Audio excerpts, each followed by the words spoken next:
Welcome to the StarLicker Show. This is a show about an indie game called StarLicker. It's a multiplayer game, one versus one game, and we are two of the developers of the game. And we are going to share with you some strategy analysis of our matches and also just like design ideas. Like we're still working on the game. It's available now if you want to play it. Download it from the App Store. It's a free download. Try playing it. But we know that it still is lacking in some ways. It's open beta, and we're still working on the game. And part of this show partially is about us like sharing what we think are the problems with the game, and kind of going through what we want to change and why, and then showing you why through actual matches we've played against each other and other people. So I'm Hayden. I'm the designer of the game, and with me is William. He's the artist. Say hi, Will. Nice. So yeah, we're just gonna go right into a match that I played against Will. Well, let's talk about this match. What the point of this match was supposed to be. The original intention. Okay, so the original intention of this match was to just have like a good high-level competitive match between me and Will for the purposes of analyzing the game on the show. This is the first episode. We wanted to bring you guys a really good match. But what ended up happening is we picked a map that I was not very good at, and very quickly Will gained an advantage on me. And because of that, I decided to respond with a very troll strategy, which it pretty much led to like a broken endgame, and that you'll see that develop over the course of the matches. We show you it on a replay. And this, so yeah, as the developers of the game, we learned a lot about the game from this match, actually. Well, there's something else that's going on, and that is like I've gotten better than Hayden, and I have developed this new strategy where I use a lot of fire and I attack. I attack the other person's cannons, and then I also make like a row of cannons in my base, and I attack on two fronts. And Hayden was like trying to do that strategy to me, and because he wasn't used to it, or he doesn't know it as well, or he didn't think about how I would retaliate. That's how I got the advantage, and that's why the match like goes off the rails so quickly. And like the match we played before this was also a stalemate, but a different one, and it was almost like I was winning at 51% and Hayden was at 49%. Like it was super close, and like, but this one this one had a lot of surprises that we weren't expecting. Yeah, definitely. And I want to talk a little more about just like our backgrounds in the game. But first, we're getting a report that your audio's softer than mine, Will. So you should look into that while I talk. Hello. So yeah. I mean, if you're hearing the stream and the audio's bad, like write messages in the chat for us so we can try to fix it while you're listening and telling us if it's fixed. So while they do that, so let me give you some more background. So I'm the designer of the game, but Will emerged as probably the best player on the dev team and in the whole world pretty early on, and he's maintained that champion position up until this day. And well, so I'll say this, and I'd say it's because like I had experience as a game tester. I was a game tester on. The only RTS game I've ever played really was Command & Conquer Red Alert 3 for Xbox 360. I was a game tester, and like I have experience testing RTS games and like figuring out bugs. So I'm used to just playing a game like this over and over again. And not that this is an RTS exactly, but it has some similarities. I guess StarCraft was a big influence. I mean, let's be honest. Yeah, I mean, this game does draw from StarCraft, but not in any like very direct, obvious ways. It's all kind of like more like abstract ways. But anyway, we'll talk about the design of the game more later or in a future episode. But anyway, so back to what I was talking about with Will being the best in the world. So yeah, that's undisputed. Nobody is going to argue that he's not the best. But a few weeks ago, I decided that in order to really help us to be effective in my role as the designer, I need to start playing at his level, just so I can understand what the problems in the balance are when two people are playing at this like pretty much unbeatable style and level of play. So I kind of like abandoned this other style that I was trying to working on, like as an attempt to prove that there's like two viable strategies, which was turning out to be like not true. Like I kind of decided, the way Will plays is the only way to really win at the highest level. Something else, the way I play is a style based on another player who was beating me when the game went public. That's where the new style comes from. So that's interesting. Yeah, I thought when the game went public, I wanted to be the number one player. So I started playing a ton of matches. And then I started playing this one guy, and he just destroyed me 3 matches in a row, and I had never lost to a person 3 times in a row. And I quickly adapted his strategies, and his strategy was like the most brutal kind of attacks I had ever seen. And I started developing, I copied that strategy, and I've been developing it. Yeah, and so when we start the replay, you'll see that strategy in action. So last thing before we get into that, I want to say, so in general, what you're going to see between the matches between Will and I now are both of us doing a pretty similar style, and what we're finding, like we said before, a lot of these matches are ending in stalemates or very close stalemates where the end game drags on way longer than anybody wants it to, and it's just not very fun. So we're right now thinking about ways to tweak the balance, change the game a little bit to address that, to tighten up the end game, and as well as we're still looking for balance changes we can make to make there be other viable strategies that can beat this strategy. So that's what we're gonna show you today. So we're gonna show you the strategy, and then in future episodes we're gonna show you attempts at coming up with new strategies and changes we make to the game that balance out the end game problems. Yeah, I mean. So let's go into the replay. Yeah, well, let's start with the first turn. So yeah, the first turn is really straightforward. I was blue, I believe, right? No, actually, yeah, I was blue. So I just opened with a single cannon. That's kind of in high level play. That's pretty much become standard that you open with one cannon. Will taught me this, that like it kind of gives you the most flexibility. It lets you respond to your opponent's first turn with the most options. Yeah, that was hard. The game originally began with one cannon being placed out, and then I was pushing Hayden to, like, we gotta start the game with 2. You gotta start the game with 2. That makes the game fast, makes the game fun. Like, it'll be an important change. And then, basically the day he released that patch is the day I realized you have to start with 1. It's the only, safe way to play the game.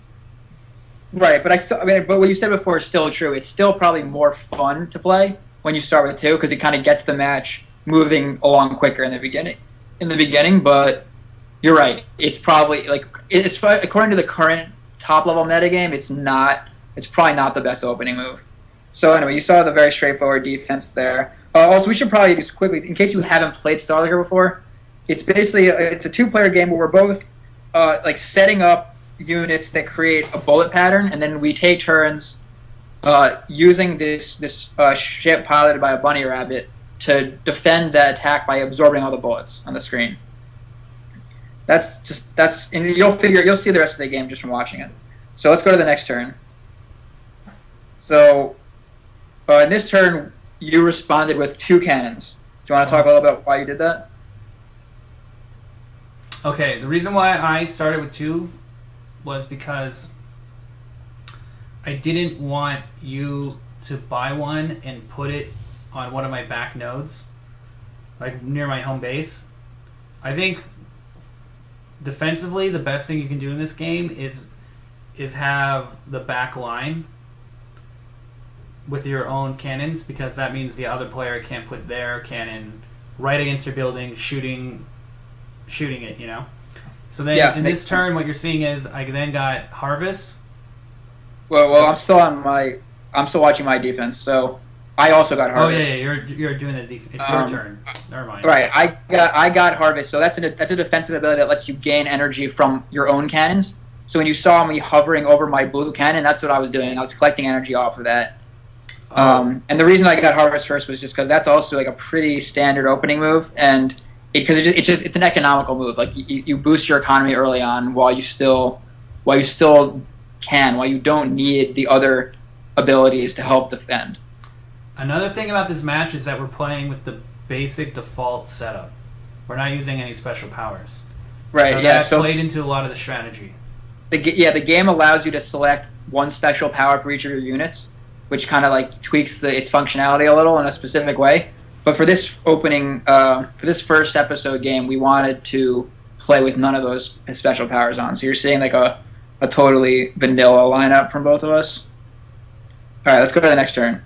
So what I did here is I responded with another cannon, a forward cannon. So this kind of represents like an attack. Like the cannon I placed close to Will's side, that's like an aggressive move. And then I put two splitters down, which I guess I was hoping would make it hard for him to collect all the bullets. So let's see how it played out.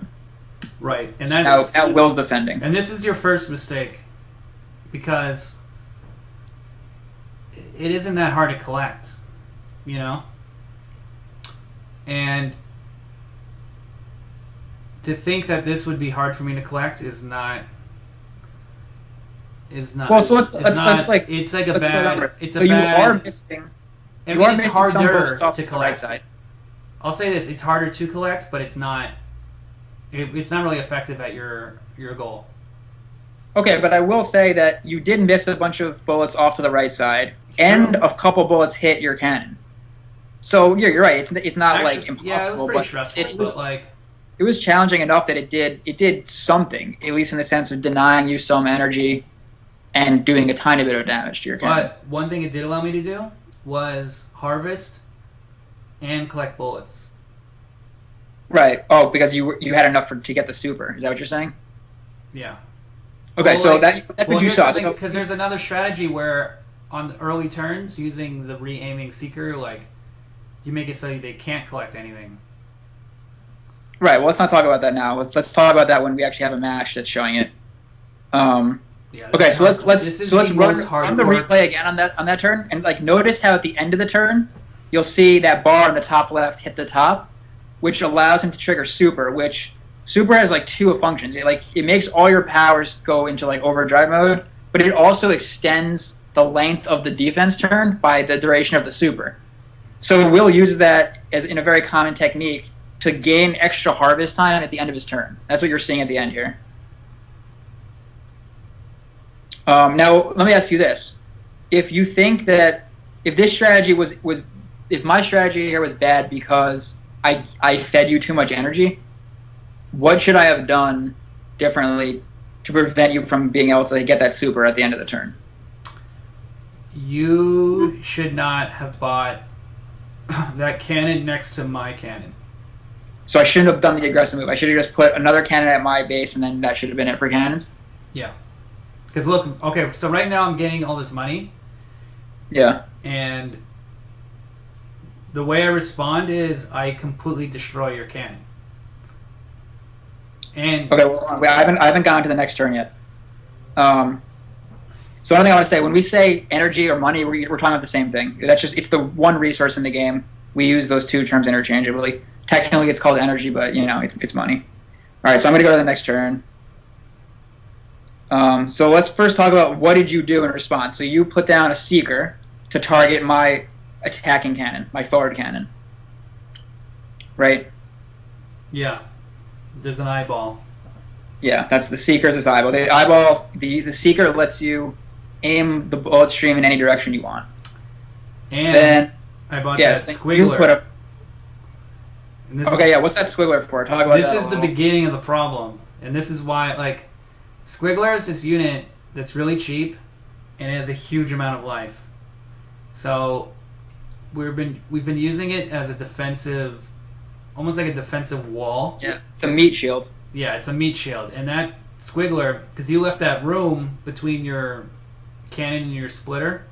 Yeah. I stuck it there, and that way, on the next turn, your cannon is just going to be ineffective for at least half the round.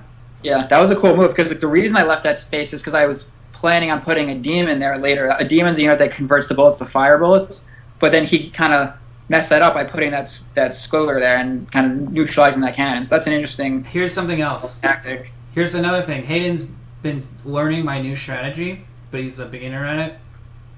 I used to do the same thing. I used to leave space to place a demon. I never do that now because I know it can be taken advantage of. I also know that a bubble can suck up the energy between that space, so I never leave room between cannon and an object. I go directly to it.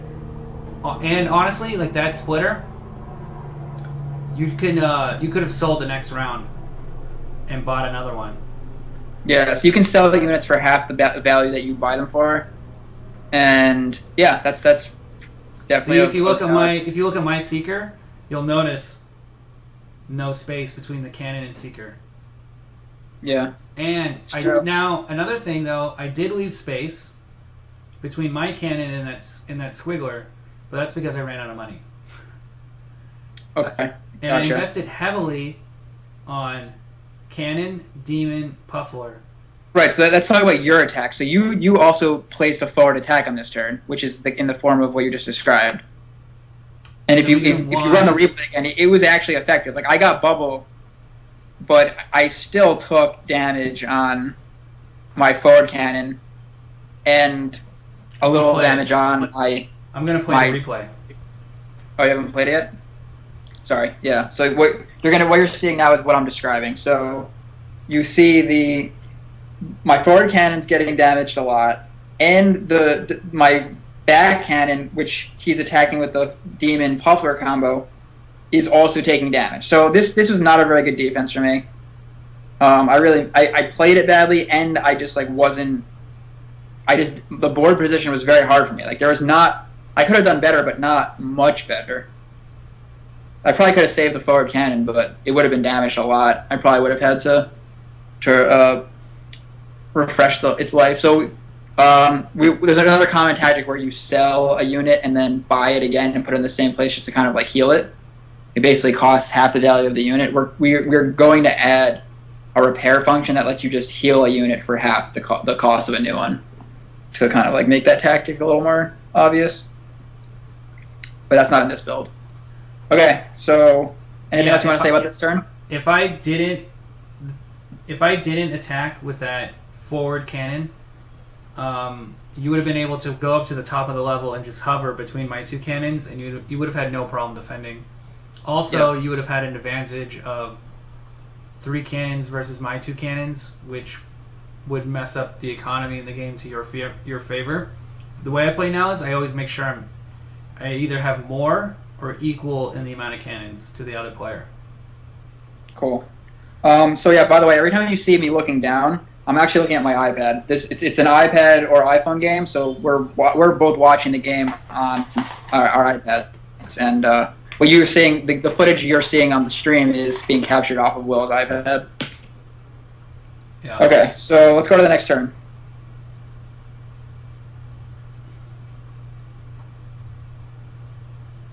So what did I do here? So yeah, so now here's where you really start to see that I'm in trouble because I clearly didn't really know what to do at this point already, this early in the game. And I kind of just did something that, in hindsight, looking at this match, was just stupid. I placed another forward cannon on the other side with a splitter in front of it, which I was hoping would be able to damage some of Will's cannons and maybe even his cities down there. But let's just run the replay and see what actually happens here. How does Will defend this? I stay at the bottom, and I just bubble. Right, so let's talk a little bit about... So I tried to do this on my previous turn. Why was it so ineffective for me? but yet for you it managed to be pretty effective. Like, what was the difference in the bullet patterns that resulted in that difference? I attacked you with 2 cannons. You attacked me with 1. You have 2 cannons on top with 2 splitters, but only one of them is hitting my cannon. When I attacked you, I had that 1 seeker going across. Yeah. So you were able to bubble going 2 places across at is once. also key, because when the bullet stream is going across the map, that's actually makes bubble less effective, because if you play the game and the way the bubbles work right now, they're always floating up, at least very slowly. So when a bullet pattern is going across, like, and the bubble is coming up like this, say it hits the stream here and the bubble slows down, it's still moving up slowly, and it'll move out of the path of the bullets and then just like miss them, and you'll have to rely on another bubble to take its place. But when the bullet streams are coming from the bottom and the bubble comes in, it just basically, if it slows down, it doesn't really matter. It's still in the path of the bullets and catches them. So that's something that, like, it's kind of cool. It's like interesting that like horizontal streams are like kind of harder to stop with bubble. At the same time, I think it's a little unintuitive and almost like unfair. And I think a change we're testing right now in the next patch is to have it so bubbles can actually come to a full stop, which will make them like a little more effective at dealing with those horizontal streams. What do you think about that, Will? Does that sound like a good change to you? I don't know.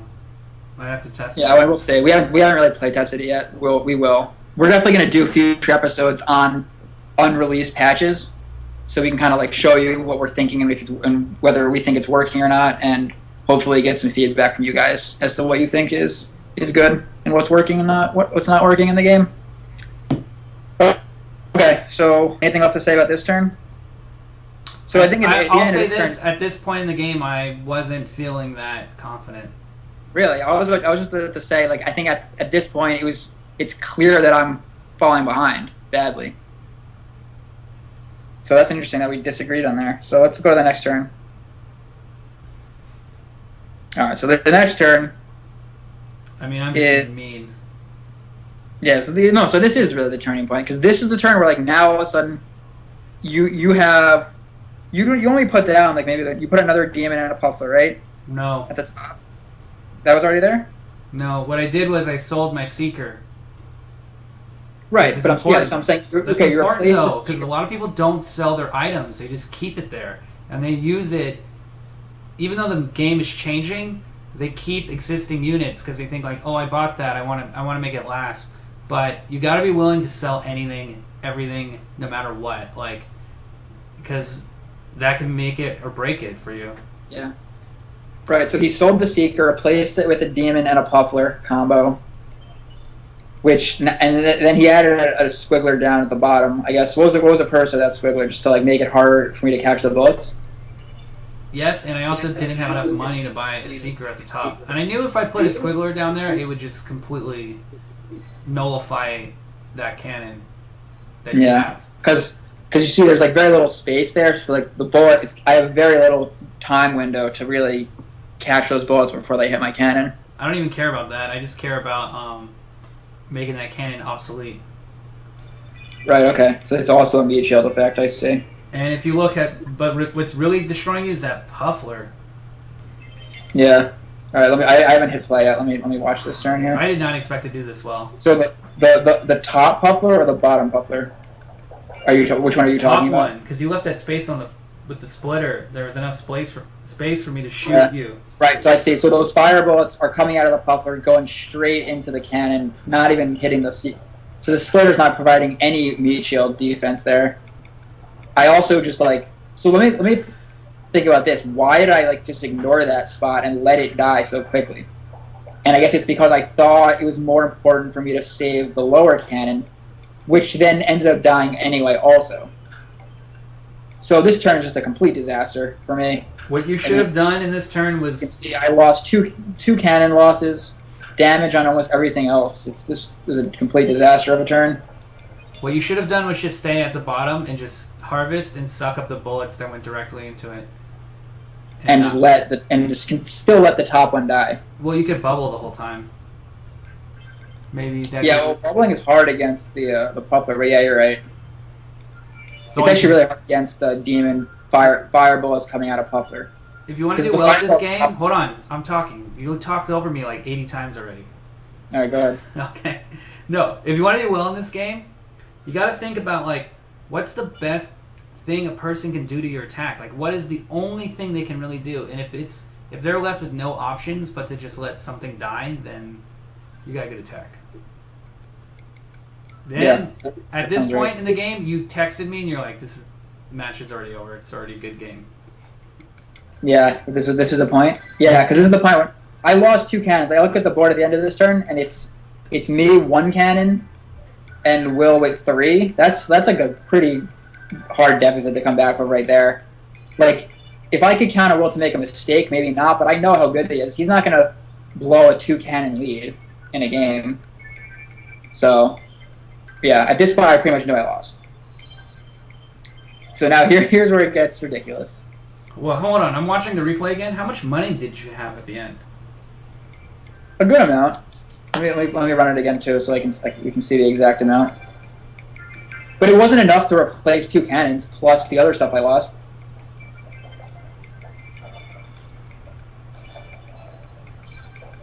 Like to sum it up, like losing both cannons on this turn was completely unacceptable.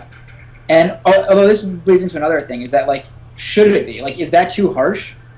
Is it too harsh to say if you lose 2 cannons on this turn, you just basically lost the match? Yes. Or is that like fair? Is that fair? It's fair. Because you're a fool. Okay. You're not, like you didn't do well in this. But I made one mistake. Like is that in chess? You make one mistake, the game's over. If you put your queen all the way to the front and you let a pawn kill it or something stupid, like yeah, you just blew it. Like you didn't think of you weren't. Your match didn't have it. Your style in this game was completely wrong, based on your special powers. You don't. You're not used to the style of not playing with your special powers. And this map too. And that's why you lost. Yeah, I haven't really done this style on this map very much at all. So yeah, that caught me off guard. I've been playing this style for over 2 months.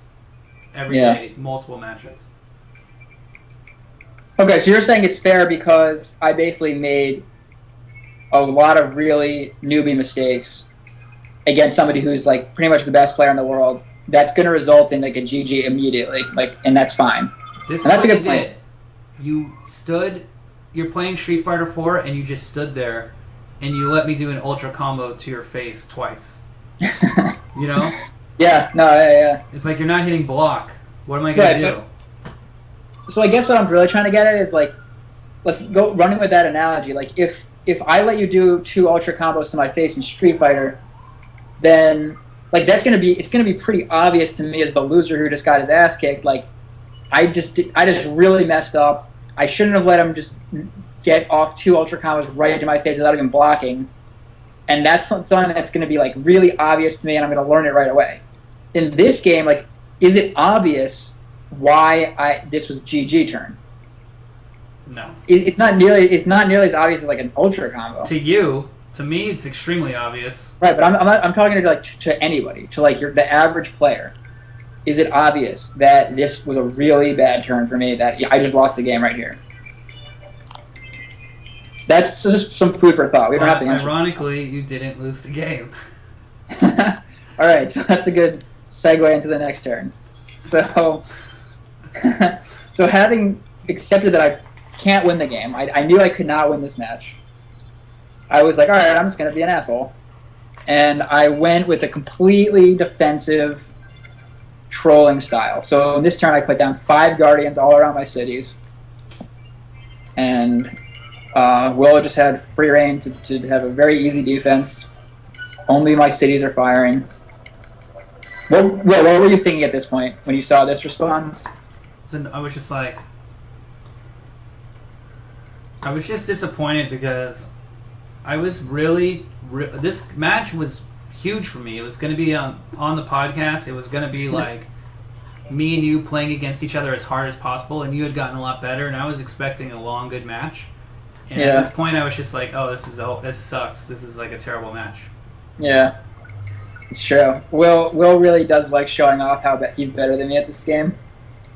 So I'm sorry that this didn't work out, but I'm sure we'll have future matches that are good long matches that you can show off how you win in the end. And I'll say this was like, but this was the kind of match I lost to when the game first came out, and I was playing that really good player. Yeah. It just caught me off guard. I was like, whoa, like that can happen to you. And once you realize that can happen to you, you don't rush the way you were rushing. You don't move forward like that.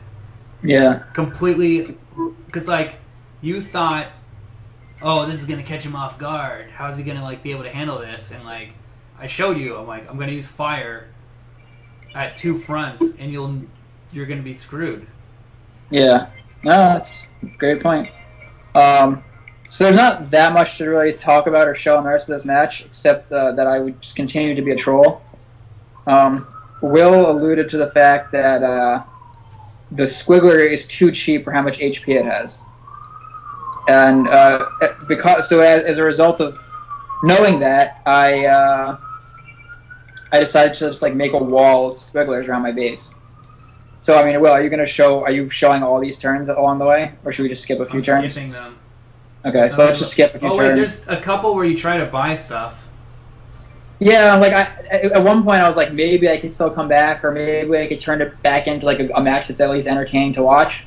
But it failed, right? It never had a chance, right? Because it's not aggressive. You put it in the middle of the map, and it was very easy for me. I just didn't have enough money to do a really effective aggressive. That's not true.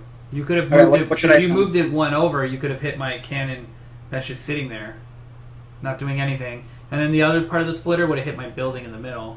I see. But I mean, come on.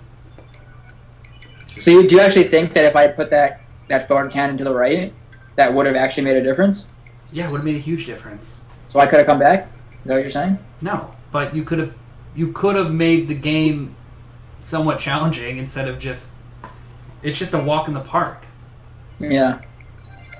That's the main thing. Like, you don't know how to attack very well. Right. So you're saying maybe I could have forced you, or at least bought myself the opportunity for you to make a mistake. Yes. Okay. Yeah. Fair enough. That's probably true. But instead, I just wanted to keep being a troll. So let's see what happens. So I destroy the thing you bought in the middle. So that, like, think about it. You bought a cannon, a demon, and a splitter, and you caused 0 damage. What you did do was give me $200, and you lost. Yeah. You lost $700. You lost $800. Right. So he's saying 800 energy worth of units was lost, and I actually. So that's really just me negative 1,000. If you really just want to like talk about the cost efficiency of the move, it was really just completely negative for me. I got no gain from it. Is that what you're saying? Yeah, it was terrible. Okay. All right. So continuing on. At one point did I start doing this squiggler wall? You blew up one of my cannons. Wait. When did I? Which turn was that? Is that with the blast? Yeah. Okay, so that's another thing we should mention. So another defensive ability is called Blast, and it allows you to do direct damage while you're on defense. And I think I use that here to. Are you showing this turn? I use that to destroy. I went ahead and I went back.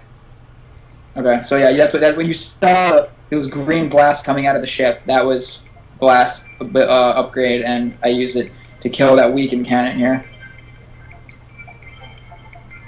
Okay. So. Let's launch it, blow up. Let's see. Okay, there it goes.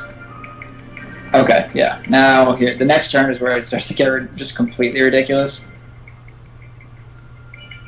I'm still watching. Okay. Here it goes. Oh boy. Oh. And it's hard. Like, it's hard to actually destroy your buildings now. Yeah. Because it's. Okay, so now another thing I wanted to say about the squiggler wall, like, so I started doing that just to like kind of annoy Will and just like as a joke, like drag the match on even though I know I lost. But then, like, I kind of realized that this is actually like going to be extremely effective in keeping me alive. And then like as I kept doing it turn after turn, I was like, he's never going to actually be able to break this. Like I'm always going to be able to pull enough energy off of him on my defense to replenish the wall, and he'll never be able to kill me. So while I can't win, he can't win either. And like that's why we're saying this match ends in a stalemate. We never actually finished the match. You'll see, it's still going on. Neither of us wants to surrender. But I mean, clearly he's won. Like if there was like a judge, they would say, yeah, match goes to Will, no question. But the game does not. Right now, there's nothing in the game that like makes that be the case in this endgame scenario. You're basically Israel. You're just like defending yourself. That's a huge problem. Oh, yeah, I mean, I'm like in the middle of. It's really like I'm in the middle of like the Red Sea. It's like if the Soviets had won the Cold War, it's what it is. But we had this problem before, and we solved it. You used to be able to do this with Guardian. Well, we solved it for some units, but we never solved it like in an overall way. So like yeah, this problem existed with the splitter when the splitter had more life. So we nerfed the splitter's life. The Guardian used to have too much life. We nerfed that. But see, the thing about that makes the Squiggler different is that the Squiggler's offensive capability is kind of terrible. Yeah, it doesn't do anything. Right, it spreads the bullets out. So obviously, like if you're familiar with like these kind of, RTS games or any kind of game, like you want to do maximum damage, you want to focus fire, which means like deal as much damage as quickly as possible to a single target so you kill it. Right?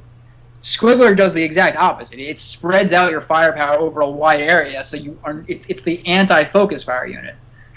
So the goal of the Squiggler is to make it so it's like you're spreading the bullets out, so while you're not going to be really focus firing anything down with it, you're at least making it harder to collect them all with the ship. And but unfortunately, that hasn't really been panning out either. So like it's still not that hard to collect the Squiggler's pattern. So what we've kind of been doing is like buffing its HP, being like, all right, well at least maybe it'll be like a cheap meat shield unit, right? But clearly, it's in that role. It's like overpowered now. Like we just demonstrated, you can force a stalemate with that unit just by building 1 million of them around your base. So that's a serious design problem. We have some ideas for what we're going to change to address it. You have to lower its life, I think. I don't think there's any question. We might have to lower the life a little just because it's so cheap. It's 100, which is the cheapest cost of a unit, and it has 400 HP, which is pretty. It's like not the highest, but it's up there. Like Cannon has 500, Splitter only has 200. What that means is that with a full level 4 blast, you can kill one Squiggler, and you were able to purchase. I think that's true. Are you sure about that? I can't remember whether level 4 blast can do 400 or just under 400 damage. I actually can't remember. That sucks. Because I know Cannon, you gotta at least have a quarter of it dead. Yeah, because Cannon has 500. You can't kill a Cannon with one super's worth of blast. Yeah, I don't even know if you can kill one with a full tank of blast. Yeah. But Guardian, you can kill several. Yeah, you can definitely kill two or three Guardians. You can kill. Well, so like Splitter and Demon have 200. Also, you can definitely. Another thing is with Blast, like all you have to do is disable a unit for it to be effective. Usually, you can you shoot it take off like a quarter of its life, and then it kind of like turns off. But if you're using a Squiggler as a defensive meat shield, then it just kind of sits there and it's fine. Yeah, no, it's true. So, I mean, I think if we just simply nerfing the HP like that's fine. That might work, but I don't think that is addressing like a bigger problem here, which is that using units as meat shields in a trolling fashion in this game is it's simply too annoying. Like, even if it doesn't force a stalemate, it's still going to draw out the match, and you unquestionably won the match already, right? There's no way I can win. But yet the match is not ending because you have no way to really just force an end, right? You have to slowly drag it out and use blast to try to pick off the There's Guardians honestly and the nothing I Squigglers can and the do. Users. Right, so that's why I think like nerfing the HP of the Squiggler alone is not enough. Like I think we need to do something along the lines of like having there be kind of like another win condition. Like if you, so there's two ideas I have. One, if you get control of every node on the map, you just automatically win. Won't solve it. No question. Yeah, that one I'm not as into because it's like just a It little won't arbitrary. solve it I think. because as long as you're able to afford to buy one cannon every time, Exactly. and I'm shooting like, and I have 10 or 12 nodes, you're gonna make so much money. You can do it.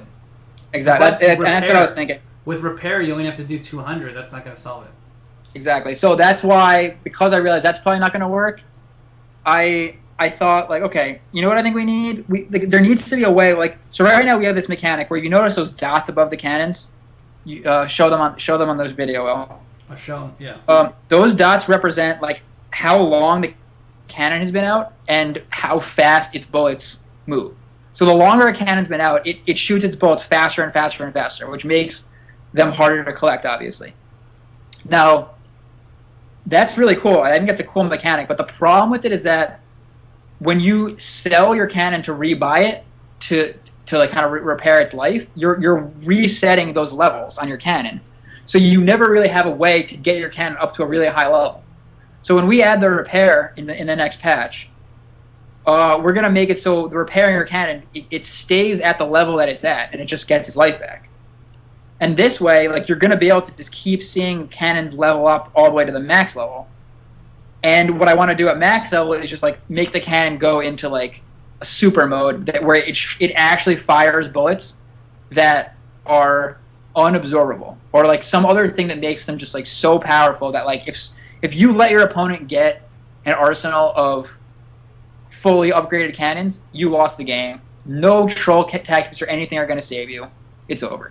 I don't think it'll work. Maybe not, but I think we're going to try it. If we think of other ideas, we'll try those. I think you should make it so that the speed of the bullet increases damage of the bullet. Maybe. I mean, that would have a lot of implications I'd have to think through. It's going to be tough with repair. Basically, when we add repair, the game is going to change a lot. Yeah, absolutely. And we also plan on making ice stronger. Because if you notice, we didn't use ice once in this match. Yeah, there's another unit called the Freezy that creates ice bullets. Right now, it's pretty weak. There's not much good use for it. Sometimes there is, but we definitely need to make it better and more useful. So we've got a lot of balance changes coming up. We're really committed to making this game like a really good competitive game that can be played at a high level in the long term. And most of the matches are fun and interesting and cool. Yeah, when you're not playing at this like insanely high experience level, like you can have a lot of fun with this game. And of course, like don't take our word for it. We made the game. Like just go download it on the App Store, StarLicker. Search for that. It's free. Download it. Play it. Let us know what you think. If you have if you're a game designer and you have ideas, or even just a regular guy who has ideas, tell us. Like if you can think of a way to fix this problem where you can make walls of squigglers and force stalemates, like we want to hear that. We will put our contact info under the video on YouTube, but it's just you can reach me on Twitter at ComradeHack, HAC. And I'm on Twitter. I'm at William Mendoza. My name. Yep. So yeah, we'll put that under the video. And so what else? Anything else, Will, before we wrap up the debut episode of the StarLicker show? I just want to say it was a really good game. It's a lot of fun. Well, then not this particular match. This match was a terrible match. This is a great match because this match we learned about a big bug, a big strategy. And I want to say to all the people out there right now, if you play the game, buy Squiggler and just stick it everywhere because we got to test this unit. We got to see what this unit can do, and I'm pushing hard to lower its life a lot. I think it's for the amount of money you pay for it, its life is way too high. So okay, if you guys go out there and you just make the game awful for everybody, then Hayden will be forced to change the life of the unit. So Exactly. Yeah. And if you just if you write me an email and tell me like, I think this game is awesome, except this has this one huge problem. That'll mean a lot to me. Here's something you guys should do for fun. On your first turn, just buy Squiggler and surround your building. Just surround one building, and keep that as a base. You won't lose. It's that easy. Okay. There you go. So there you go. If you watch the show, you now know how to at least not ever lose another match of StarLicker again, or ever. You haven't played yet. That's right. All right, guys. So there you go. So are we going to be doing the show weekly? Will, is that our plan here? Yeah, a new match every week. Every week. Every week. All right, cool. So yeah, next week we'll try to bring you a less degenerate match. We'll hopefully get into some more analysis. We might play it on a patch that has some of these changes being tested, so you'll see some new stuff balance-wise. But otherwise, thanks a lot for watching. See you guys next time. Oh God, how do I turn this off?